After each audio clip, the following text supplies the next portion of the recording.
Welcome to Not Milk Never Milk. Subscribe if you're lactose intolerant. You begin by loading AK terrain snow into your scene and linking a prepared terrain mesh. Set the terrain scale so physics match real-world meters, because proper scale controls snow thickness and collisions.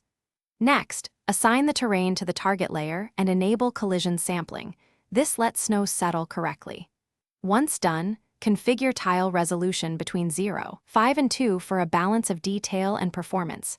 Higher values increase realism, but cost CPU and memory resources, so choose You now paint base snow distribution with the brush tool, varying opacity to simulate drifts and thin patches.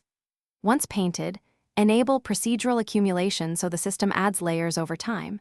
Tweak wind vector and strength to push snow into leeward slopes, and set temperature to control freeze and melt cycles.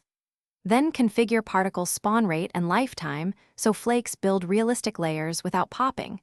This ensures continuous coverage. Make iterative passes, because small brush and accumulation tweaks greatly affect fidelity. You finish by baking ambient occlusion and normal maps to lock in the snow shading, and then export LODs and optimized collision meshes for runtime.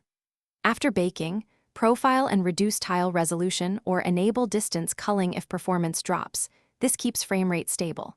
If you see clipping, flicker, or floating snow, resample collision data and reapply the mask layer. Clearing and repainting a tight area often resolves artifacts. Finally, test under several weather presets to confirm consistent results. Thanks for watching. If this was helpful, leave a like and consider subscribing. See you next time.